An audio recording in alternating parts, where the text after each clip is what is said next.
On se retrouve sur cette vidéo pour aborder ensemble le contenu exact donc de cette formation visibilité pour les avocats. Alors on l'a vu, les avocats doivent conjuguer excellence professionnelle tout en respectant les règles de la déontologie et de la législation. Jusqu'ici, on a vu pourquoi un prospect vous choisirez vous plutôt qu'un confrère, toute chose égale par ailleurs. Également, on a vu aussi des notions qui permettent de comprendre comment se fait-il qu'un avocat, encore une fois toute chose égale par ailleurs, ayant les mêmes compétences, le même niveau d'expérience, étant situé au même endroit, répondant à la même problématique, peut facturer 2 à 3 fois les honoraires que vous pourriez facturer en tant qu'avocat pour la même prestation. Et on a vu associer avec ça les notions de notoriété, de crédibilité et d'image de marque.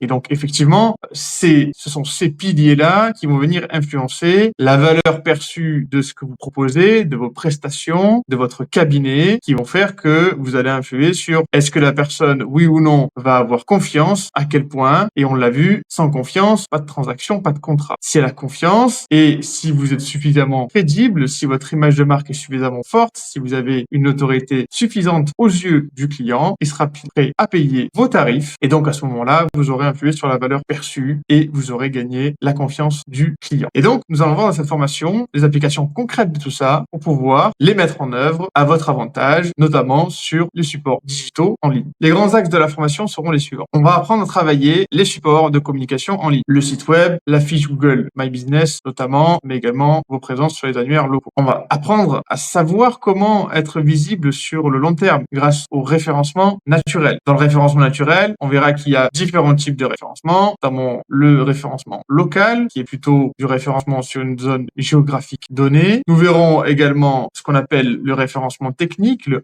SEO on-page, qui lui va dépendre notamment de tout ce qui dépend du site internet en lui-même, le référencement technique, la performance du site web par exemple. On va voir également le référencement off-page, SEO off-page ou off-site, qui va dépendre de tous les facteurs externes au site web, notamment sa notoriété, son autorité. On va voir aussi comment être visible rapidement grâce au référencement payant, on l'a vu, notamment avec Google Ads, donc du référencement payant sur les moteurs de recherche et du référencement payant sur les réseaux sociaux. Vous avez pour information, on appelle ça le SEA, donc Search Engine Advertising, la publicité sur les moteurs de recherche, et le SMA, Social Media Advertising, sur les réseaux sociaux. On va voir également comment on fait le suivi des stratégies mises en place, les KPI, donc Key Performance Indicator, les indicateurs clés de performance qui vont permettre de justement suivre par rapport à nos objectifs ces indicateurs pour savoir où on en est dans l'évolution et comment on optimise avec le temps ces stratégies pour être plus efficace. On aura également un volet sur la partie réglementation, déontologie, tous les fondamentaux à respecter quand on communique en ligne en tant que professionnel du droit. On verra le RIN, le règlement intérieur national de la profession d'avocat. On verra également les RGPD, ce qui est la réglementation européenne, réglementation générale de la protection des données. On verra également la CNIL, Commission nationale informatique et liberté, qui est plutôt la législation sur le territoire français concernant notamment les cookies, les traceurs que vous pouvez mettre sur votre site internet par exemple ou d'autres supports. Et on aura également une partie sur la DGCCRF, sur la répression des fraudes et les règles à observer par rapport à ça. Les objectifs pédagogiques de la formation vont être les suivants. On va d'abord comprendre les fondamentaux du marketing digital appliqués aux avocats, mettre en œuvre des actions concrètes pour attirer, engager et fidéliser vos clients en ligne, respecter le cadre réglementaire et déontologique pour que vous ayez une visibilité qui soit à la fois irréprochable et conforme, et mesurer vos performances et pouvoir les optimiser avec le temps. Concernant la structure de la formation, elle va s'articuler comme suit. On aura un premier module sur créer son site web, donc comment créer un site web qui soit impactant, qui convertit, quels outils doit-on utiliser, quelle méthode, par où commencer, tout simplement. Le deuxième module sera orienté référencement au sens large, le référencement naturel, le référencement local, technique, le référencement off-site et également le référencement payant. C'est un gros module sur le référencement. En clair, pourquoi la visibilité en ligne, comment être visible en ligne concrètement, sur le court terme, sur le long terme, de manière organique, c'est-à-dire gratuite, et de manière payante, c'est-à-dire payer une place privilégiée dans le référencement. On aura un troisième module sur l'adaptation stratégique par rapport aux indicateurs qu'on aura définis et aux objectifs de visibilité, comment les optimiser, et enfin un module sur la conformité légale et déontologique. À la fin de cette formation, vous aurez en main donc les outils et les stratégies pour transformer votre visibilité en ligne en un véritable atout pour votre cabinet, le tout en étant sûr de respecter le cadre législatif et déontologique, donc de manière sereine. Merci d'avoir regardé cette vidéo et merci de suivre cette formation. Sachez que si vous voulez aller plus loin ou si si vous avez des questions, vous pouvez contacter un expert de chez Digital Power directement en cliquant sur le lien en dessous de cette vidéo.